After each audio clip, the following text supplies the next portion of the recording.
Buenas tardes. Muchas gracias, en primer lugar, a Inma Prieto por haberme invitado a participar en estas jornadas de trabajo o seminario sobre ciertas obras de Antoni Tàpies. Muchas gracias a Judith Barnés también por su diligencia y atención en las tareas de organización de esta charla. Y bien, debo decir inicialmente que para mí es muy grato intervenir en unos actos que en cierta manera cierran, aunque ya se ha terminado prácticamente, el año Tàpies, ¿no? Un artista al que admiro pues desde hace mucho tiempo y sobre el que no había tenido ocasión de trabajar más de cerca, ¿no? Entonces un placer y un honor estar en la Fundación, en el Museo Tàpies, y poder adentrarme en algunos aspectos de su obra inmensa, ¿no? Como todos sabemos. Bien, como ha dicho Inma, en mi campo profesional o académico es el de la teoría literaria, la literatura comparada, aunque siempre he prestado atención a otras manifestaciones estéticas y artísticas. Por lo tanto, aunque digamos que soy un poco parvenu, que dicen los franceses, advenedizo, no por ello pues me es del todo ajeno un mundo tan rico, tan complejo y tan generoso, hay que decirlo, como el de la plástica de Antoni Tàpies, ¿no? Bien, no voy a emplear más tiempo en prolegómenos porque tengo bastante materia y probablemente poco tiempo, ¿no? Yo voy a hablar en mi intervención sobre las cartes para la Teresa, ¿no? Las cartas para Teresa. Ese va a ser el objeto principal de mi charla. Pero el título, que puede parecer un tanto trivial, los papeles de Tàpies, responde a un acercamiento general a la obra del artista catalán, en la que tiene un papel central, nunca mejor dicho, el concepto mismo de papel, y de papeles en un sentido, como veremos después, autobiográfico más preciso, ¿no? Sería muy largo ahora, ¿no?, hacer una exposición crítica un poco más razonada de por qué esta centralidad literal y, vamos a decirlo así, simbológica del papel en la obra de Tàpies, más allá de la obra en papel, precisamente o estrictamente, y de las cuestiones más obvias relacionadas con este medio material o con este soporte, ¿no? Para mí, empiezo diciendo que papel en Tàpies supone la confluencia de tres aspectos que desde el comienzo, desde las primeras intuiciones de Tàpies, son centrales, ¿no? El papel es, por así decir, el término imaginario también, ¿no?, material, pero también imaginario, simbólico, en el que confluyen el nombre, la cuestión del nombre, la cuestión de la firma y, por ir a algo que resulta más, vamos a decirlo, figurativo, la cuestión del autorretrato, ¿no? Es decir, desde los primeros pasos de la formación artística de Tàpies, el papel es, por así decir, el punto de fuga en el que esas tres dimensiones convergen, ¿no? Entonces, pues por eso he puesto como primera imagen un autorretrato muy conocido, ¿no?, de la primera época, de 1950, un autorretrato muy conocido que se conserva hoy en el Museo Regional de Arte Moderno de Cartagena, ¿no?, en el que aparece Tapies autorretratado con ese papel, ¿no? Habría mucho que decir y quizá habrá ocasión de decirlo en otro momento sobre la importancia que tiene la firma, el nombre del artista y lo que podríamos llamar la impronta autorretratística en la historia del arte y en la historia de la pintura, ¿no? Porque Tapies en este cuadro, lleno de ironía,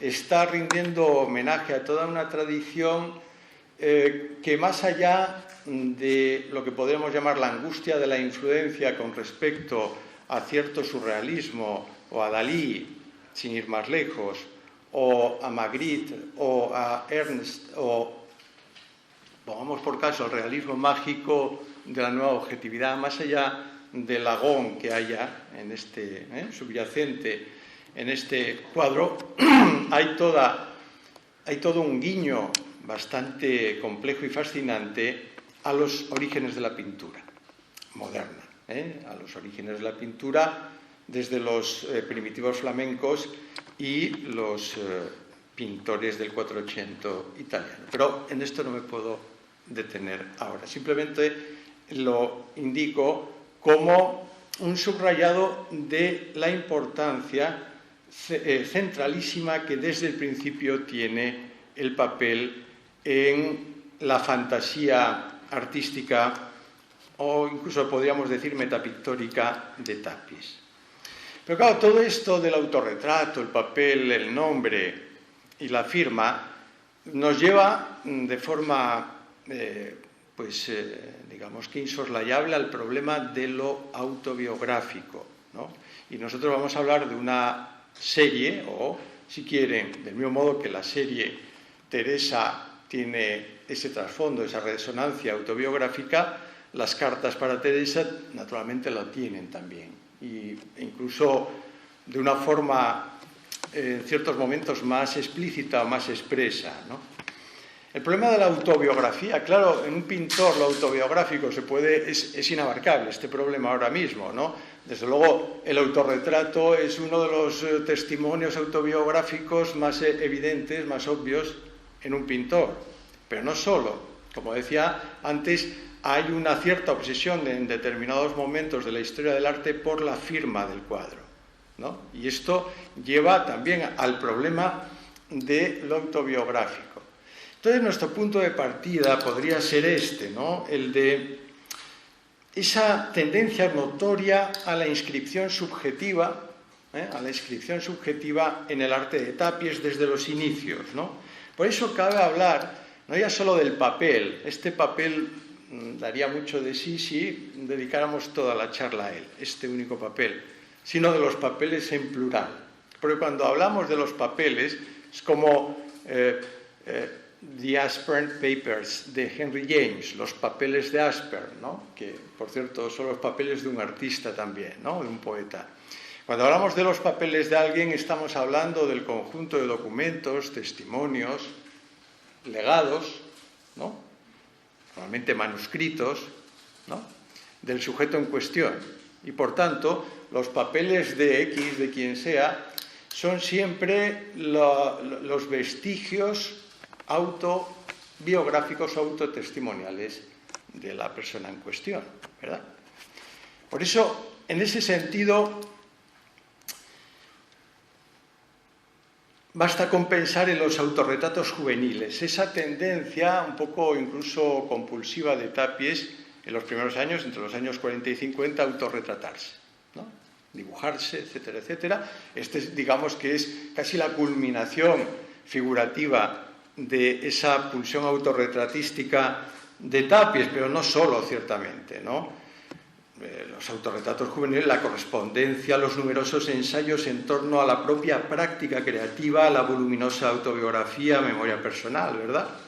Los libros de artista en colaboración con críticos y poetas. No voy a citar ahora todos los muchos críticos y poetas, sobre todo poetas, con los que colaboró.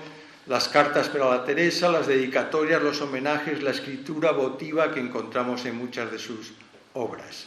Papeles, todos ellos personales, que prometen la revelación de algún secreto, cuando menos de algún dato o alguna confidencia decisiva, pero que al fin ocultan celosamente el misterio que en apariencia se proponían desvelar, ¿no? Es decir, las huellas autobiográficas pueden prometer el desvelamiento de un secreto que finalmente se ofrece como trivial, ¿no? Por eso, la relación entre vida y obra en un pintor y en un artista como Tapies es problemática. Entre la vida y la obra del artista se abre siempre una cesura que une a ambas tanto como las separa. En todo caso, yo les propongo que distingamos dos conceptos que se imbrican, se solapan, pero que yo creo que deben ser diferenciados. Y es establecer la diferencia entre lo autobiográfico y lo autográfico, ¿no? Digamos que de autógrafo, ¿no? Lo autobiográfico, el concepto de autobiografía supone al menos tres ideas, ¿no? La autobiografía, en un cuadro, en un pintor, ¿no? O en cualquier otro creador artístico, ¿no? Es referencial en la medida en que presupone la realidad, fantaseada o no, del acontecer efectivo y particular de una vida. Es secuencial desde el momento en que organiza o dispone narrativamente tal acontecer en un decurso temporal.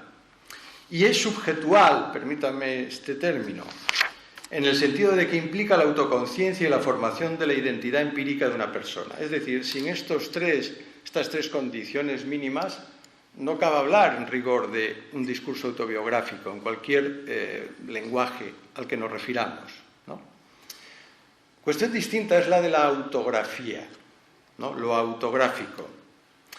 La autografía designa todas las formas posibles de inscripción vestigial, otra palabra que me he permitido, ¿no? De vestigio, de un individuo, es decir, las huellas materiales que, sin ser necesariamente conscientes ni plenamente subjetivas, ponen de manifiesto la idiosincrasia o la eventual singularidad de un cuerpo, un gesto, un acto o un carácter.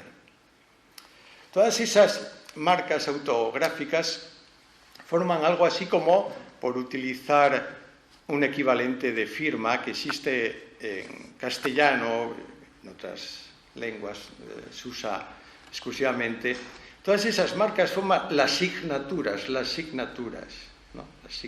Las signaturas de ese cuerpo actuante como figuras corpóreas que expresan alguna virtud o propiedad secreta e invisible. Es decir, signatura como firma, ¿no?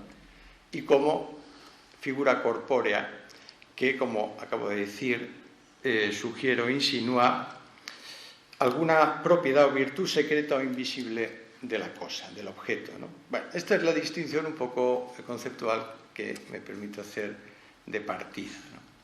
Entonces, las cartas para Teresa, ¿qué son, no? Tienen, digamos que alguna capa autobiográfica y tienen también muchas capas autográficas que remiten a esa singularización, a esa creación de un evento plástico o artístico por parte de Tapies, ¿no?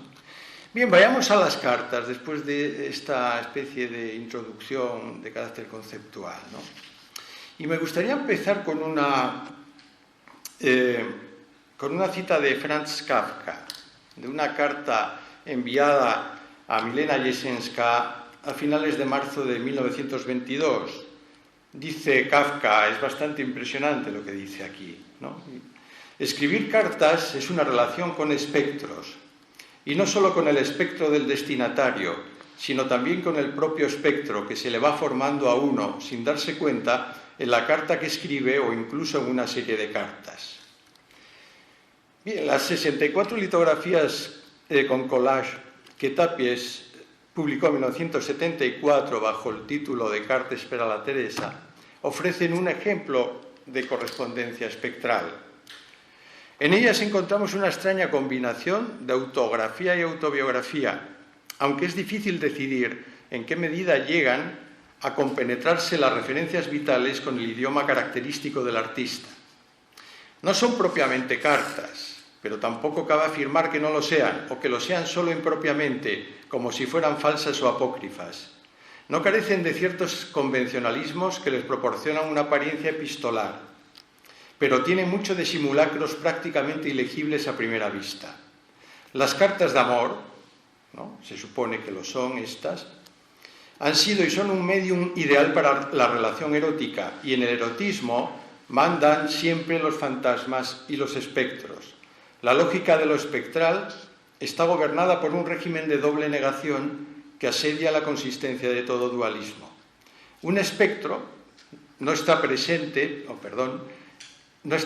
ni ausente, no está vivo ni muerto, no es del todo corpóreo ni incorpóreo, no es personal ni impersonal, y así las condiciones mínimas de toda correspondencia autógrafa.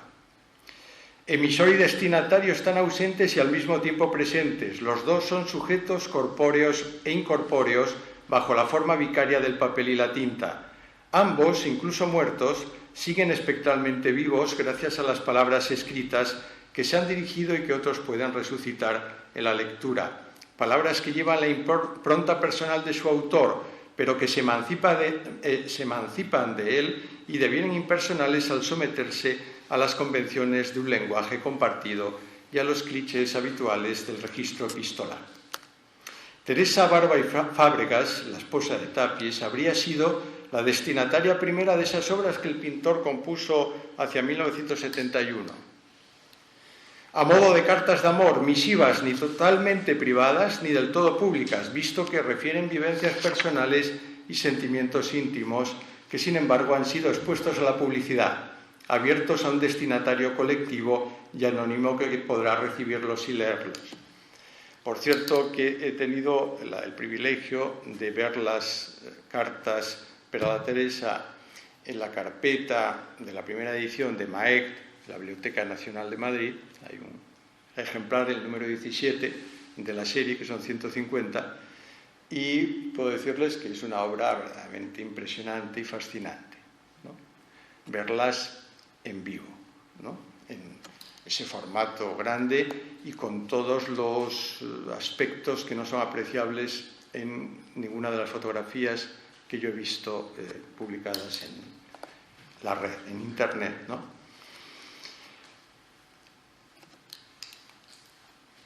Con anterioridad, Tapies había dedicado a su mujer la serie Teresa, 1966, un conjunto de 56 dibujos sobre papel de estraza en los que no escasean los motivos de tipo sexual y algunas alusiones más o menos veladas a otras experiencias íntimas de la pareja. Creo que se ha hablado ya en estas jornadas de trabajo sobre la serie, ¿no? Una página de memoria personal que tal vez hayan oído ustedes ya o la hayan leído, describe los primeros recuerdos que Tapies guarda de una Teresa casi tan joven como la Beatriz del Dante, ¿no? Tenía 14 años, ¿no? La Beatriz tenía 9. Pues les leo el fragmento en la traducción de Pere Ginferrer, ¿no? Era casi una niña, tenía 14 años, pero las circunstancias le procuraron tantas vivencias y tan intensas que le dieron prematuramente una humanidad y una comprensión fuera de lo corriente. Todo aquello hacía que me pareciera como si fuese mucho mayor.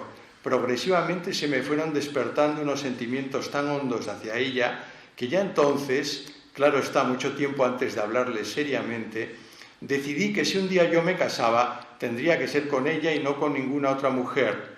También ella me dijo, tiempo después, que había pensado eso mismo de mí. Aquí se pone un poco coqueto, ¿no? Tapies. Fue como un descubrimiento repentino encontrar la encarnación de aquella chica ideal de tantas imaginaciones y tantos impulsos de mi primera juventud. Parecía que me lo hubiese traído un viento del norte que siempre me había seducido tanto, como un esqueje salido de los bosques neblinosos y las claridades de madrugada de una primavera todavía helada. El verdor claro de sus ojos, sus cabellos finos y rubios, sus pómulos eslavos y sus atrayentes labios me parecían los de una legendaria mujer de agua de aquellos parajes del Montseny. Incluso su tímida adustez me impulsó todavía más en una loca carrera por la pendiente de mi deseo. Me parecía que toda ella tenía los olores de melancolía de aquella ninfa constante que me esperaba en todos los rincones de mi cuerpo. Bueno, hasta aquí la cita de memoria personal de Tapies. El relato que Tapies hace de la irrupción de Teresa en su vida es literariamente elocuente. Está salpicado de tics deudores del amor cortés, fascinado por un erotismo de ascendencia romántica que se entrega a las fantasías idílicas de la ninfolepsia. Diestro en el uso de esta retórica erótica, el artista reconoce sin ambajes haber encontrado la persona amada la encarnación de una figura ideal en la que confluían sus imaginaciones y sus impulsos juveniles. Es decir, lo que retrata en estas líneas que les he leído Tapies no es tanto a Teresa como el espectro de Teresa, es decir, un fantasma, ¿no? Fantasma erótico que él confiesa, ¿no?, haber elaborado en su imaginación de este modo. Ninfa, musa feérica, objeto de deseo ardiente, compañera futurible de vida, la Teresa que evocan esas líneas encarna es una idealización mediada, y esto es curioso, por el archivo de la tradición literaria, ¿no? Esto uno no se puede reclamar en los fantasmas o las fantasías que tienes casi nunca original, porque todos nuestros fantasmas están de un modo u otro mediados por los fantasmas ajenos, ¿no? Con lo cual, pues esto nos lleva a una situación más bien cómica finalmente. Esta figura espectral y a la vez real aparece representada con toda su seductora ingenuidad y su belleza melancólica en los distintos retratos y dibujos que Tapies hizo de ella entre 1946 y 1952. Destinataria y dedicataria de las cartas que llevan su nombre, tal figura ya no serán ellas mucho más ni menos, y subrayo esto, que una letra inicial en la que la T de Teresa y la T de Tapies fundirán sus nombres como en un abrazo para siempre, ¿no?, dicho con las palabras que el propio Tapies utiliza en su texto autobiográfico. Si para el pintor hablar de T es como hablar de mi propia alma, los nombres de los dos quizá formen al fin uno solo cuyo extraño destino pueda ser leído en esas 64 cartas. Cartas destinadas y dedicadas, no lo olvidemos, en una ofrenda de amor muda que de haberse optado por las palabras, tal vez podría enunciar algo como esto que les voy a decir.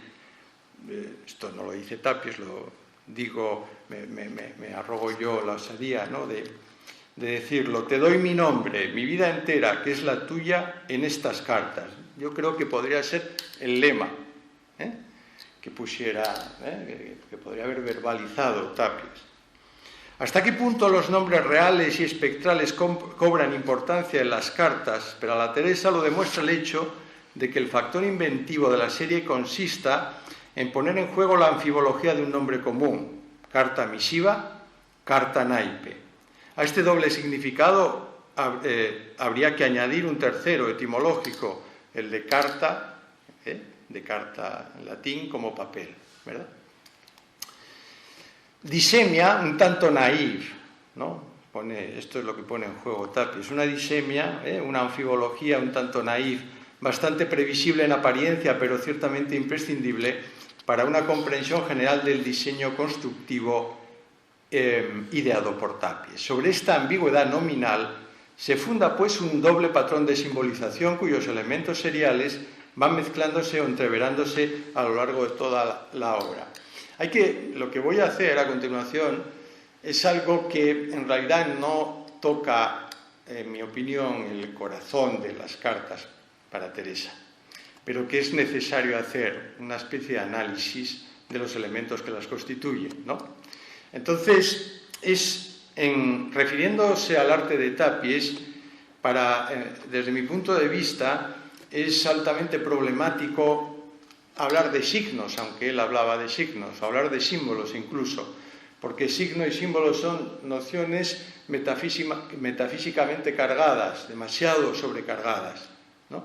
Y por tanto habría que matizar mucho de qué estamos hablando cuando hablamos de signos y símbolos en el caso de Tapies. Para evitar ahora hay que darle aquí, ¿no? Sí, y voy a sacar esto. Para evitar una reducción semiótica excesiva al concepto usual de signo, voy a hacer una especie de pequeña tipología de los elementos constructivos de las cartas para Teresa, ¿no? En un análisis que es muy aproximativo. Y entonces, en lugar de signo, he preferido hablar de traza, ¿no?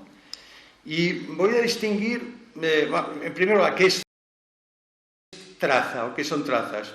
Les propongo una definición. Los restos legibles que emergen en los materiales mediante la acción performativa del artista. Pido perdón por la aparente solemnidad de la definición, pero los rastros. Es decir, en Tapies, desde ahora me gustaría insistir en esto, hablar de forma es otro de los términos súper cargados metafísicamente, históricamente, ideológicamente. Habría que proponer, quizá hablar de la relación entre materiales y fuerzas operatorias, ¿no? Materiales y fuerzas operatorias que no están gobernadas por un sujeto consciente o constantemente consciente, ¿no? Pero bueno, esto ahora nos metería en un problema muy complejo para intentar ni siquiera resolverlo. Simplemente lo digo para justificar esto de las trazas. En las cartas para Teresa y en gran parte hasta donde se me alcanza de la obra de Tapies hay tres tipos de trazas, ¿no? Que son las trazas inscripcionales, las trazas escriturales y las trazas figurales. Bueno, todo análisis es una simplificación y una reducción, y el análisis aquí simplemente distingue cosas que muchas veces están fundidas o compenetradas en las obras concretas, ¿no? Y esto también quiero, digamos que, aclararlo. Bien, esto que les he puesto, esta imagen, tiene mucho que ver con la idea de traza inscripcional, a la que ahora me voy a referir. Todas estas trazas señalan o connotan aspectos del referente carta, pero lo hacen de modos plásticamente distintos y, en consecuencia, complementarios. Las trazas inscripcionales son aquellas que consisten en la impresión y la dispersión de restos, rastros, huellas, vestigios capaces de sugerir la apariencia de grafismos que no son de suyo portadores de significación preestablecida o codificada. Les pongo manchas de tinta, goteo, chisporroteo, emborronamiento, evocan accidentes, tanteos, pruebas y deslices del acto material de escritura-pintura.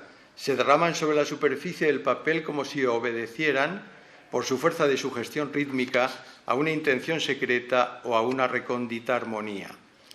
Las improntas somáticas frecuentes, esto aparece en las cartas, las improntas somáticas frecuentes en la pintura de Tapies, las huellas de las yemas de los dedos, de la palma de la mano o de la planta del pie, acentúan la impresión realista de autografismo indicial, una impresión de signatura salvaje debido al supuesto contacto físico directo del cuerpo firmante con la superficie hollada, ¿no?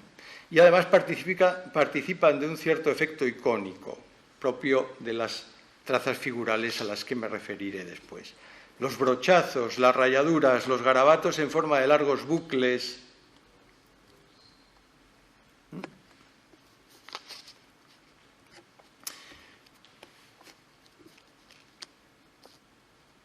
Los trazos discontinuos, ritmados como hechos a vuelapluma, simulan grandes tachaduras o imitan renglones indescifrables, valiéndose de un registro entre naif e irónico, ¿verdad?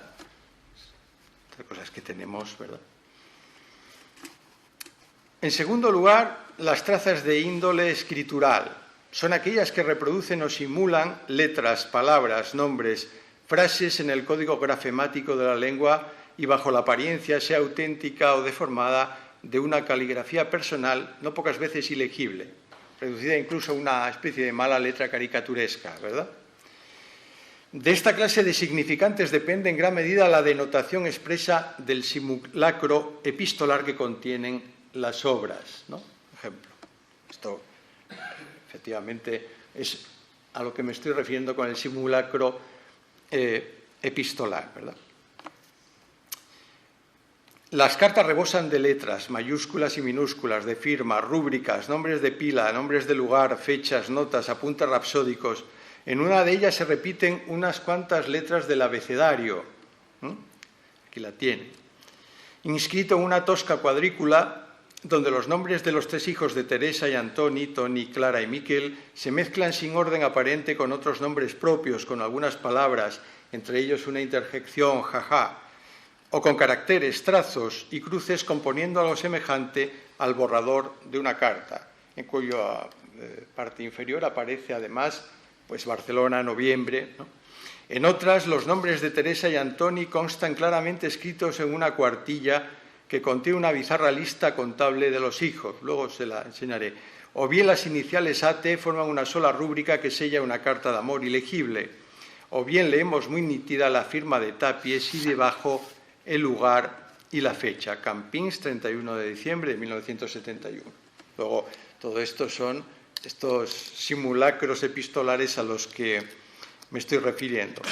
En este plano escritural de la carta prevalecen la legibilidad inmediata de los nombres de persona y los topónimos y la identificación de signaturas autoriales. Es decir, abundan los índices referenciales en clave autobiográfica. Por último, las trazas figurales comprenden las formas representacionales de tipo icónico y simbólico, la plasmación de objetos del mundo visual dotados ahora de una plusvalía metafórica e imaginaria.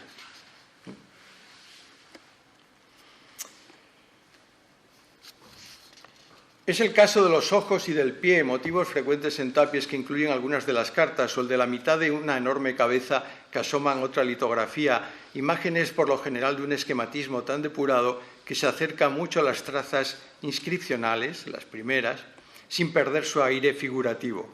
Por tópicos o paródicos que se antojen, ¿no? Aquí ven los corazoncitos estos, los corazones dibujados una y otra vez no dejan de tener el encanto y el candor juvenil de una incisión figural ritualmente garabateada en unas cartas de amor. Bueno, ahí participan de la figuralidad a la que me estoy refiriendo, pues por ejemplo el signo de la suma, ¿no? Estos signos de la suma en el que reverbera la cruz y la inicial del nombre de Tapies, o el signo del infinito, ¿no? Este 8 tumbado o vertical, en el que pues, se puede, no sé, entrever una especie de símbolo del uróboros geminado, ¿no? Y por tanto pues ya acudir a una especie de lectura junguiana, ¿no? Arquetípica de este tipo de simbolismo tapiesco, ¿no?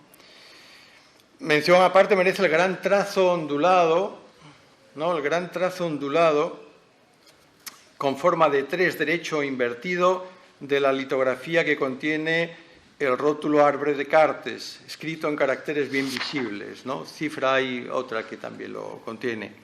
Cifra, ideograma de la tríada, con toda su sobrecarga de sentidos, el trazo serpenteante que comparece en algunas cartas remite probablemente a la representación gráfica en el silabario de Banagari del sonido sagrado Om, ¿verdad? O Aum, símbolo por excelencia del Brahman, el principio eternamente creador del universo en el hinduismo y el budismo. Como ven, estoy haciendo, ¿no? Este es el, ¿verdad? Estoy haciendo un catálogo simbológico en esta tarea de análisis de elementos, ¿no?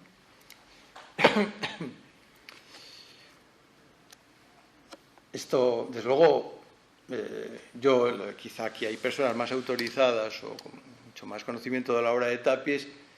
Yo no sé si él deliberadamente estaba replicando el enlace del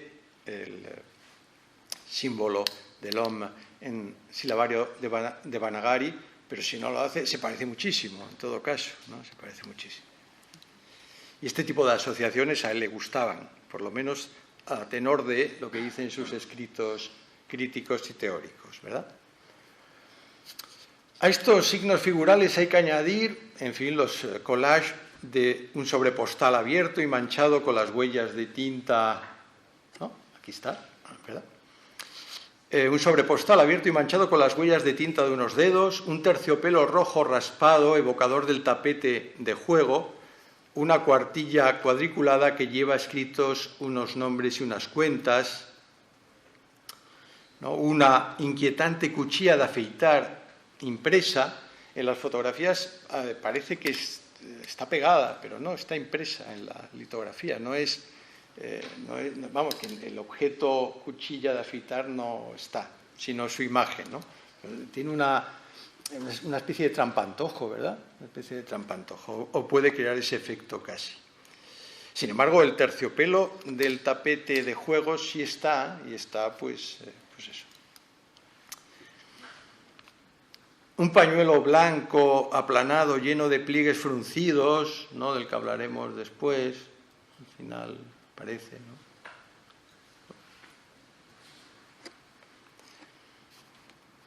Y sobre todo las muchas cartas de la baraja adheridas a las láminas que introducen en la serie entera la otra línea axial del simbolismo. Lo que hemos visto hasta ahora es lo que podríamos llamar, a falta de mejor término, la simbología epistolar. Pero claro, queda la simbología naipesca, ¿no? La simbología naipesca, dado que se juega con esa disemia desde el principio, y esto es algo evidente, ¿no? Evidente.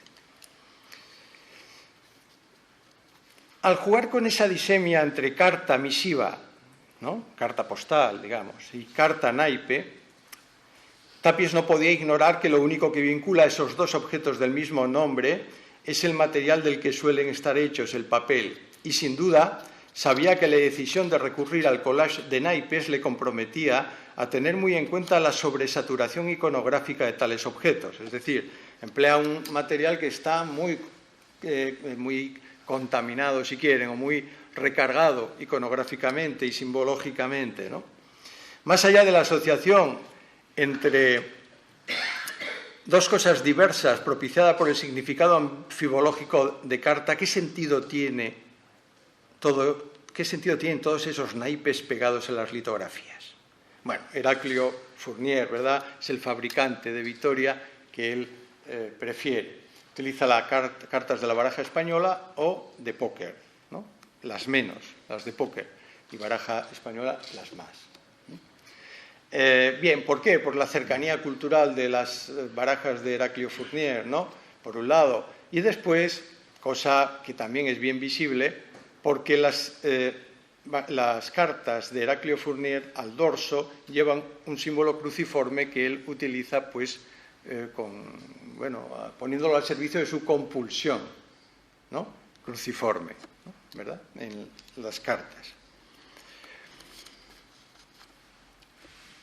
Bien, entonces tenemos por un lado las figuras, reyes, caballos, sotas, los palos de la baraja, que implican un potencial icono simbólico reinterpretado de muchas maneras, ¿no? Se pueden utilizar, por ejemplo, un as de bastos se torna en un 2 de oros, se convierte en una especie de ojos atónitos, ¿no? Y se convierte en una traza, lo que hemos llamado traza figural.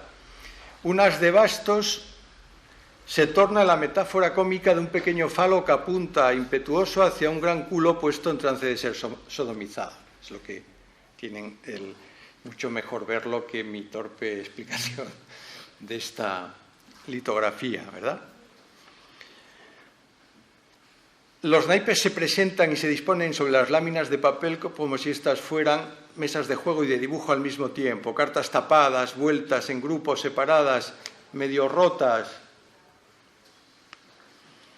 cortadas en pedazos, marcadas al dorso con cruces, X, rayas o borrones, ases sacados del mazo, naipes en alineación de solitario, cartas lanzadas y más sobre el tapete, desplegadas en abanico, ¿no? Se trata, en suma, de jugar las cartas y de echar las cartas en los sentidos, y esto me gustaría subrayarlo, combinatorio y adivinatorio que implica cada una de estas expresiones.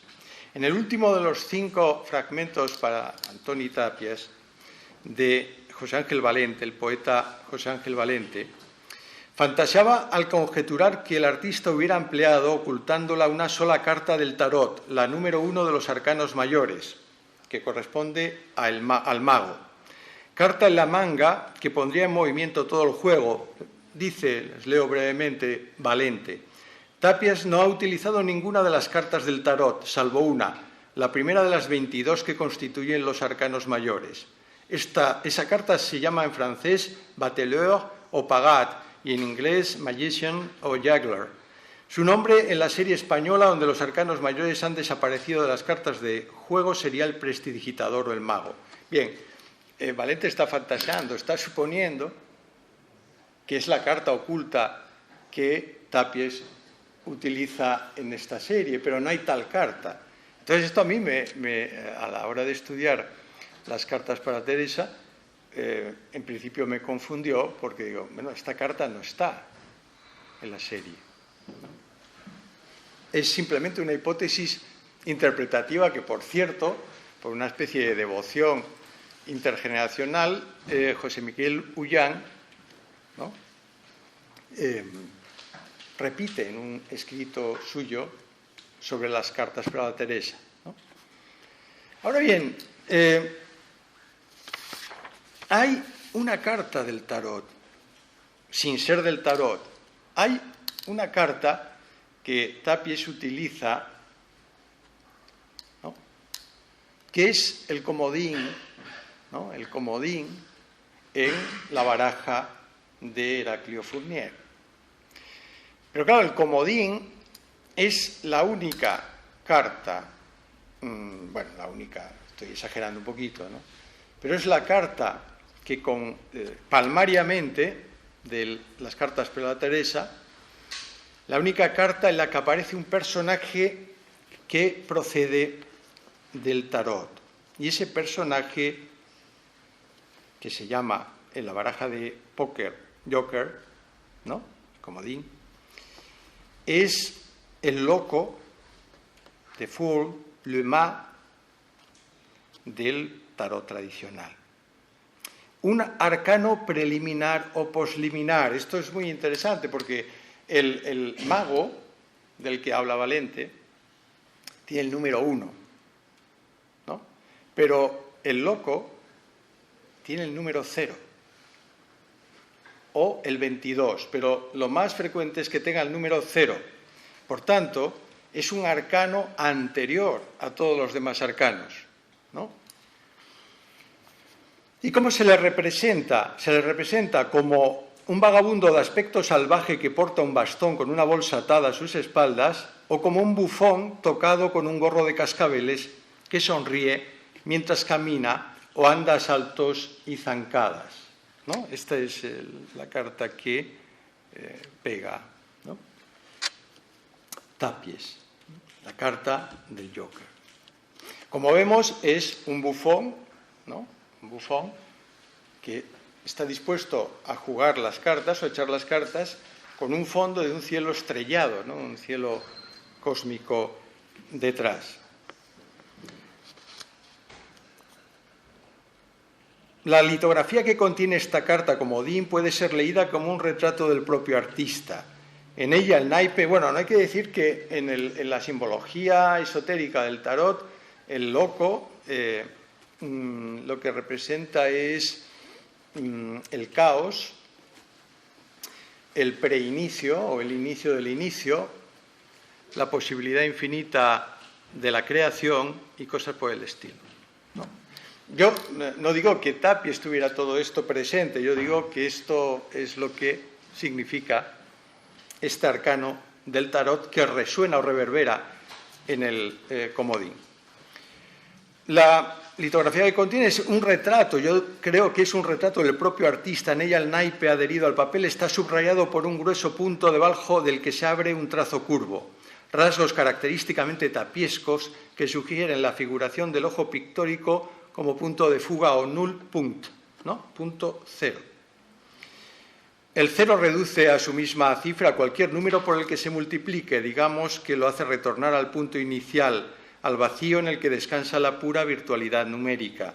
A su vez, el comodín vale por cualquier carta y puede entrar en combinación con todas ellas. Es el metanaipe que hace baza o casi indefectiblemente y manifiesta la potencialidad omnímoda del principio creador del juego.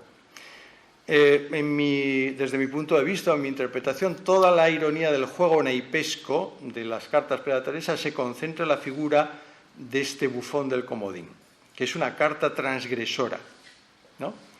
Y en este sentido bufo e irónico del comodín cabe hallar una pista para acercarse a la simbólica naipesca de las cartas, ¿no?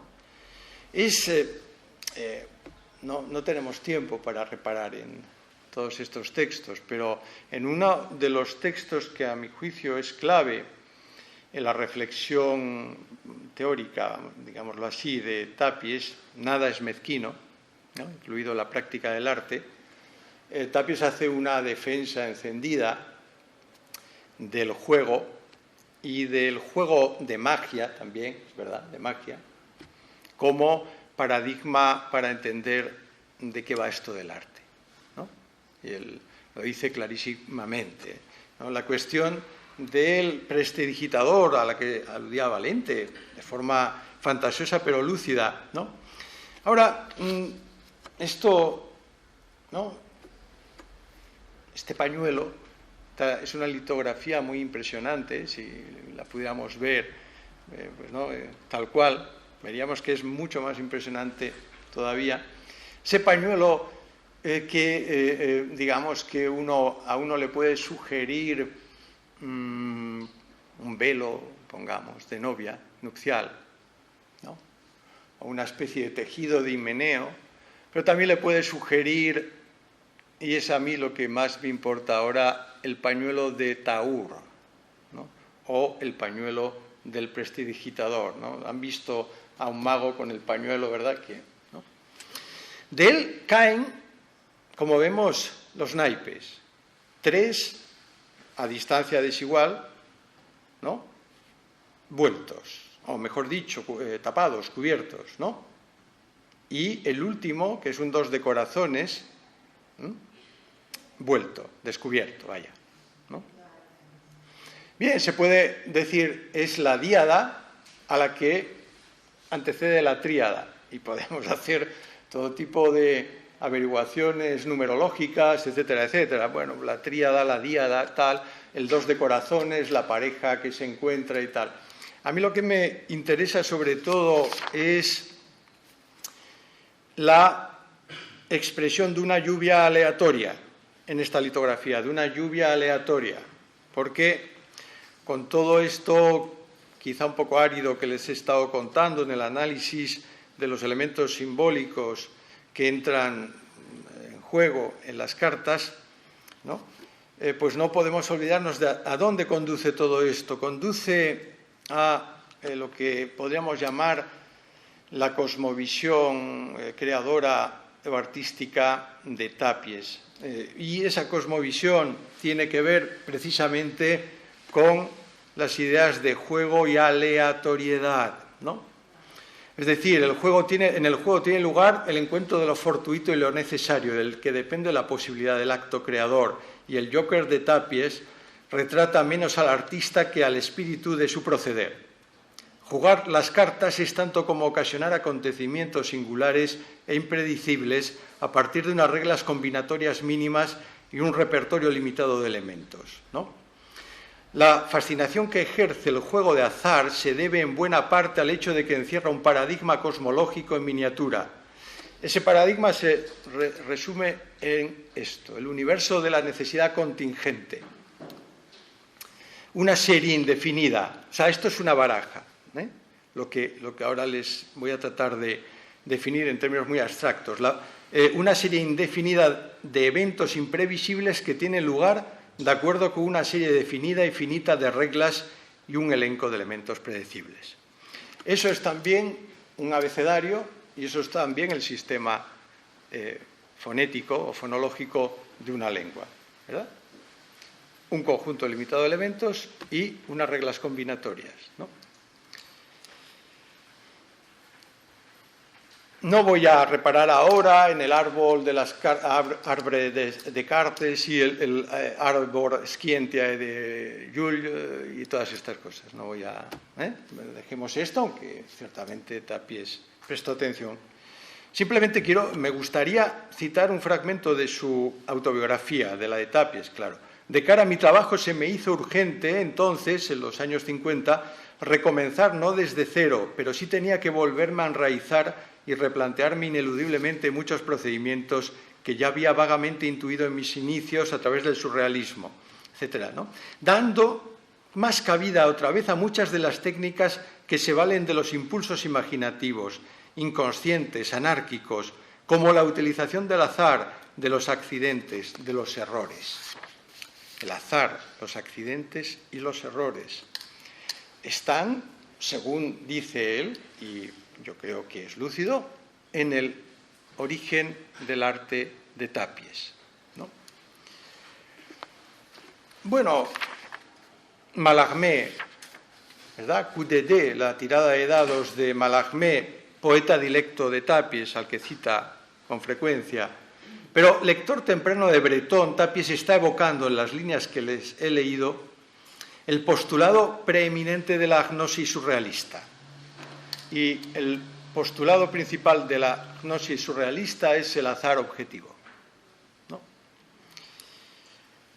Lector temprano, o bastante temprano, de Nadia, de Breton, también Tapies, ¿no?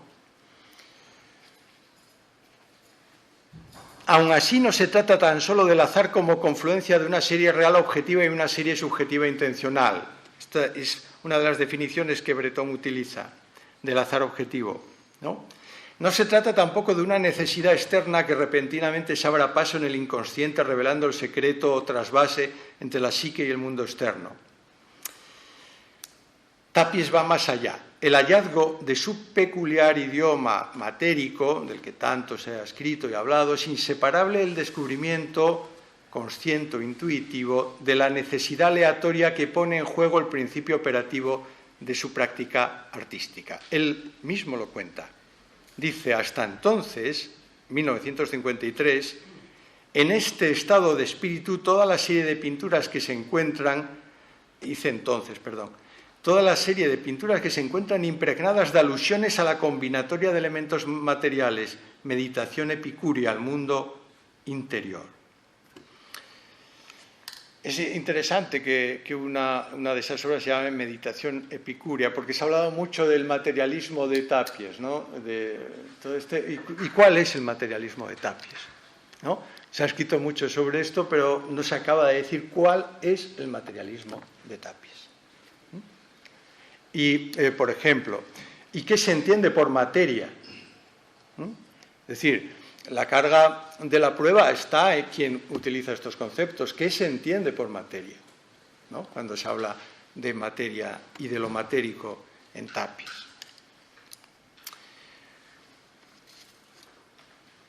Hemos visto la lluvia de las cartas, ¿no?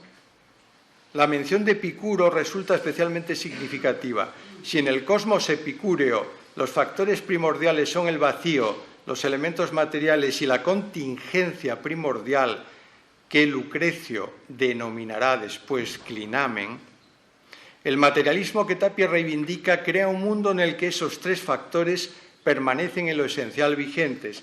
Es decir, el materialismo de Tapies es inseparable de esos tres, vamos a decir, de esas tres dimensiones. El vacío, que es un concepto fundamental del materialismo antiguo, ¿no? Los elementos,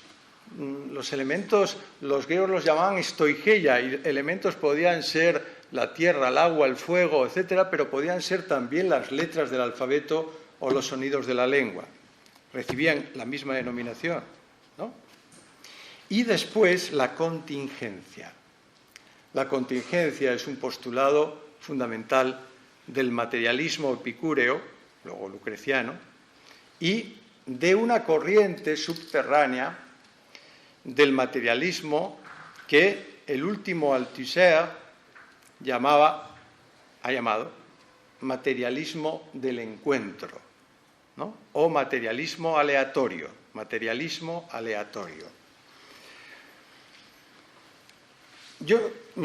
Lo que me gustaría proponerles así rápidamente es que el materialismo de Tapies como práctica operatoria se acerca mucho a esto, del materialismo aleatorio, ¿no? En el materialismo aleatorio no hay sujeto ya, no hay sujeto. Esto lo dice y lo subraya Althusser, ¿no? O sea, no hay Dios. Antes del orden de la necesidad, es decir, de la concatenación de causas y del principio de razón suficiente, bla, bla, bla, bla, lo que hay es una lluvia eterna en el vacío de átomos hasta que se produce una pequeña desviación infinitesimal, microscópica, que da lugar al mundo. Y cuando el mundo ya existe, hay una necesidad, pero una necesidad a la que precede la contingencia, el azar puro y duro, ¿no? Luego, no hay sujeto, no hay finalidad, no hay sentido, no hay orden. Esos son los presupuestos del materialismo de Tapies. El encuentro entre elementos en el vacío, en un vacío que habría también mucho que hablar del vacío de Tapies, porque, bueno, podemos hablar del sunyata, de los budistas, de lo que queramos, ¿no? Pero también habría que intentar aproximarse críticamente al concepto de vacío de un pensador plástico, como es Tapies, ¿no? ¿Encuentro de qué? Vamos a intentar rápidamente para acabar cuanto antes ya. Me queda muy poco, ¿no? Se lo prometo, ¿no? Por ejemplo, encuentro del apellido, son muchos los encuentros, ¿no?, que van configurando el destino. Fíjense, Tapies lo dice, extraño destino el de mi nombre, ¿no?, en su memoria personal. O sea, si estamos hablando de destino, él lo dice de forma más o menos intuitiva en ese pasaje de memoria personal, pero si estamos hablando de destino, estamos hablando de un orden de necesidad ya, de Ananqué, ¿no?, como decían los antiguos. Entonces, extraño destino, ¿no?, del encuentro del apellido Tapies con las tapias y los muros, ¿no?, de la inicial de su firma con las cruces, encuentros de la T de Tapies con la T de Teresa, de la carta misiva con la carta naipe, de un as de bastos con el simulacro de un falo, de la baza de cartas con la forma en arco de un abanico, de un pañuelo arrugado con las imágenes e inscripciones de una superficie de papel. Es decir, ¿qué tenemos en todos estos encuentros de elementos heterogéneos que confluyen aleatoriamente, pero creando también en esa combinatoria necesidad? ¿No?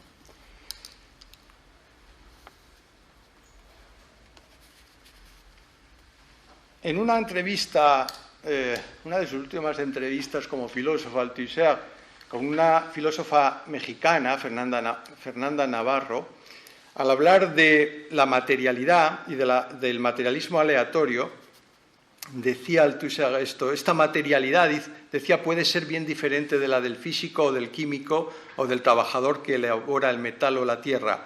Puede ser la materialidad del dispositivo experimental. Voy al extremo. Puede ser el simple trazo, la materialidad del gesto que deja un trazo, indiscernible del trazo que deja sobre la pared de una caverna o la hoja de papel. En el gesto trazo prima la indicación coreográfica de un aquí y ahora sobre la figuración mimética de las imágenes y la abstracción semántica de las palabras. El materialismo encierra un postulado de estirpe nominalista. No hay más que cosas e individuos singulares y distintos entre sí. Por cuanto tiene de material, el gesto trazo supone, y estoy hablando de Tapies, la indicación de una singularidad que escapa al poder abstractivo del signo en general. No nos va a llevar muy lejos, desde mi punto de vista, en el caso de un artista como Tapies, utilizar, sin precisarlo suficientemente, conceptos como signo, símbolo, etc. aunque a veces no tengamos otro remedio en aras de la comunicación. Las obras tapiescas son tan inconfundibles como irreductibles a un estilo que pueda ser objeto de emulación sin incurrir burdamente en una falsificación o en una mala caricatura. En la combinación aleatoria de materiales y prácticas que pone en juego el arte de Tapies, ningún resultado llega a ser idéntico a otro. Cada uno repite determinados elementos o ciertas operaciones. Todos ellos se parecen entre sí y todos se distinguen en virtud de una necesidad contingente que rige el desarrollo de ese universo artístico. La singularización del gesto-trazo se concreta en una firma personal e impersonal al mismo tiempo, marca de un proceso sin sujeto y sin fin, que no obstante revela un idioma de la materialidad inseparable de cada uno de sus momentos eventuales. Cierto que la firma matérica, si me permite la expresión, de Tapies participa de la aporía atribuida por Derrida a la pretensión de toda asignatura. A saber, ¿cuál es esa aporía? La reproducibilidad pura de un acontecimiento puro. Efectivamente, ¿cómo podría la firma, gesto-trazo de una singularidad, funcionar y devenir legible sin ser de algún modo reproducible, repetible o imitable? En el arte de Tapies se insinúa una respuesta. La posibilidad extrema de la firma consiste en una combinatoria matérica infinita que traza en cada caso una inscripción de su necesidad aleatoria, en cada caso de manera repetida y única, similar y siempre nueva, una vez más, por primera vez. Y ya me estoy acercando mucho al final. Lo que he llamado firma matérica supone la obliteración, el borrado, de la dicotomía entre lo subjetivo y lo objetivo. Por firma se entiende la puesta en juego de una singularidad que consiste e insiste en un encuentro de materiales y fuerzas operatorias. Nada tiene este juego de mera autoafirmación de un yo mediante la reafirmación intencional de un estilo propio. Decía Walter Benjamin que la intención es la muerte de la verdad. El momento de la verdad empieza allí donde la intención va a menos y la atención va a más. Cuando los jugadores se prestan a los movimientos de la partida, cuando se olvidan de sí a medida que se libran a la dinámica imprevisible de las jugadas, cuando se abandonan al vaivén de necesidad y libertad que las reglas del juego les imponen, gratuitamente, sin sujeto y sin fin. En Tapies, esta supresión de la subjetividad, esta tachadura irónica que de un golpe subraya y borra el yo individual, tiene mucho de acto de amor, entrega la universalidad de la materia en el modo de una singularización radicalmente material, una ofrenda, en definitiva, del nombre propio. Te doy mi nombre, mi vida entera, que es la tuya. Donación amorosa de la firma, sello y compendio de todas las cartas jugadas, todos los trucos del mago, todos los trazos esenciales de una vida consagrada a la práctica del arte. Per a la Teresa. Muchas gracias.